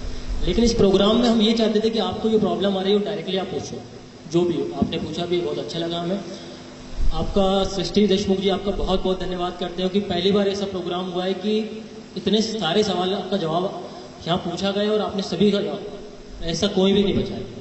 तो मैं औपचारिक रूप से एक क्वेश्चन था, कुछ पूछ रहे थे, हमें फोटो लेना था, तो आप फोटो के लिए घबराएं मत, हम वीडियो शूट हो रहा है। इस पूरे प्रोग्राम की वीडियो भी हमारे फेसबुक ग्रुप पर आपको मिल जाएगी, उसकी लिंक मिल जाएगी। आप फोटो चाहते हैं तो आपका एक प्रूफ फोटो आप सबका करवाई जाएंगे। लेकिन उससे पहले मैं डॉक्टर वंदना शर्मा मैम को बुलाना चाहूँगा कि औपचारिक रूप से वो धन्यवाद दें। रूप से यहाँ औपचारिकता कहीं रही नहीं है। ऐसा लग रहा है सृष्टि हमारे साथ रही है हमेशा। और अब सृष्टि के ये सेशन के बाद मुझे देश के जो दूसरे बच्चे यूपीएससी में एग्जाम दे रहे हैं उनके लिए ज़्यादा शुभकामनाएं देना पड़ेंगी, ऐसा लग रहा है। क्योंकि यहीं के बच्चे अगर सब सिलेक्ट हो गए तो उन लोगों को शुभकामनाएं देना ही हमारी ड्यूटी बनती है कि हम उन लोगों को भी शुभकामनाएं दें। और सृष्टि यहाँ आई, अपना महत्वपूर्ण समय दिया और आप लोगों के लिए इतना सोचा उन्होंने कि जैसे ही मैंने उनसे रिक्वेस्ट किया कि भाई हमारे बच्चे आपसे मिलना चाहेंगे और उन्हें मार्गदर्शन मिलेगा, तो सृष्टि बहुत सहजता से तैयार हुई। तो इनके आने की, इनकी सहमति के साथ ही मुझे हरिवंश राय बच्चन की एक पंक्ति याद आई कि अनगिनत राही गए इस राह से उनका पता क्या, पर कुछ गए छोड़ पैरों की निशानी, यह निशानी मूक होकर भी बहुत कुछ बोलती है, खोल इसका अर्थ पंथी पंथ का अनुमान कर ले। तो आपने अपने पंथ का अनुमान थोड़ा लगा लिया होगा। और इस सेशन के बाद आप एक दो बहुत ही महत्वपूर्ण बात मैं यहाँ बताना चाह रही हूँ कि बहुत सारे बच्चे तैयारी करते हैं यूपीएससी की और वो जो प्रिस्क्राइब बुक्स है उनसे पढ़ते हैं, केवल उन्हीं को पढ़ते हैं, अच्छी तैयारी करते हैं। उन्हें बता दिया जाता है कि ये बुक इससे पढ़ो, ये बहुत अच्छी बुक्स है, इसमें बहुत अच्छे पॉइंट्स हैं। लेकिन क्या होता है कि उत्तर सब लोग लिखते हैं, सबके सही उत्तर होते हैं, लेकिन सबका सिलेक्शन नहीं हो पाता, क्योंकि सिलेक्शन उन्हीं का होता है जो थोड़ा सा हट करके लिखता है। और हट करके वो इसलिए लिखता है कि जैसे सबसे पहले सृष्टि ने एक बात कही थी और मुझे वहीं से सृष्टि की सफलता का अंदाज हो गया। उन्होंने ये कहा था कि यदि आप यूपीएससी देना चाहते हैं, इसलिए कि एक प्रेस्टिजियस जॉब है, ये सम्मान है, अधिकार है, यश है, धन है, सब कुछ है। लेकिन यदि एक उद्देश्य हमने ये बना लिया कि हमें इसलिए बनना है कि जैसे हमने किसी गरीब बच्चों को देखा कि ऐसे बच्चों को सबको पढ़ना मिल जाए, मतलब जितना ज़्यादा आपकी पढ़ाई का संबंध आपके प्रेस्टिजियस लाइफ से न होकर के समाज की चिंता को लेकर के होगा, उतनी चिंता आपकी बढ़ेगी, उतना चिंतन बढ़ेगा, आपका लिखने का स्टाइल बनेगा, क्योंकि आप अपने लिए नहीं सोच रहे हैं, आप सोच रहे हैं किसी एक खास समस्या को लेकर के, अपने देश की चिंता को लेकर के, देश के किसी ऐसी बात को लेकर के। बहुत बार हम सुनते हैं कि बहुत साधारण परिवार में पड़ी हुई बच्ची, चाहे वो उसके पिता टांगे चलाने वाले हैं या कोई बहुत ही गरीब कृषक है, उनके बच्चे यूपीएससी में उन्होंने अच्छा रैंक मिला उन्हें। इसका कारण ये नहीं है कि उन्होंने बहुत पुस्तकें घोंट डाली होगी, इसलिए कि वो जिस परिवेश में रही है उस परिवेश को लेकर के चिंतित रही होंगी या वो बच्चे चिंतित रहे होंगे, और उस चिंता ने उनको चिंतन दिया होगा, और उस चिंतन ने उनको लगन दी होगी, और लगन से उन्होंने परिश्रम किया होगा, और परिश्रम से उन्हें सफलता मिली होगी। तो हम अपने लिए न करें, केवल ये ध्यान दें कि हमें यूपीएससी क्लियर इसलिए करना है कि हम बड़े अधिकारी बनेंगे, तो ऐसा सोच करके बहुत बच्चे एग्जाम देते हैं, लेकिन सफलता उन बच्चों को मिलती है जो अपने साथ साथ एक चिंता को लेकर के चलते, एक चिंतन को लेकर के चलते, एक समाज से जुड़े हुए होने का, समाज को कुछ देने के भाव को लेकर के जो लोग जुड़ते हैं, उनकी सफलता निश्चित है, तय है, क्योंकि वो जब लिखते हैं तो उनके लेखन में जरूर दूसरे बच्चों से अंतर होता होगा और उनका लेखन उनसे दूसरों से श्रेष्ठ रहा होगा। तो इस बात को भी आप ध्यान में रखिए। आप सबकी सफलता बिल्कुल आपके इरादों पर टिकी हुई है। जैसे दुष्यंत कुमार की पंक्ति है ना कि यह पहाड़ी पांव क्या चढ़ते, इरादों ने चढ़ी है, कल दरीचे ही बनेंगे द्वार, अब तो पथ यही है। तो एक ही पथ बनाएं, आपके दरीचे दरवाजे बन जाएंगे, आपको सफलता निश्चित मिलेगी। बस ये है कि जो कुछ आपने आज सीखा समझा उसे ग्रहण करें, उसे अपने रोजमर्रा के अपने जो तैयारी है उसमें लेकर के आएं, और मैं आप सबकी सफलता की शुभकामनाएं देती हूँ और सृष्टि को बहुत बहुत धन्यवाद देती हूँ कि इतने अच्छा सेशन उनका रहा, और बच्चे न केवल मोटिवेट हुए, उन्हें बहुत सारी उनकी समस्याएं जो उनके अंदर उनको पूछती होगी, उनको जिज्ञासा है, उनकी शांत हुई। इसके लिए मैं आपका बहुत आभारी हूँ, धन्यवाद देती हूँ।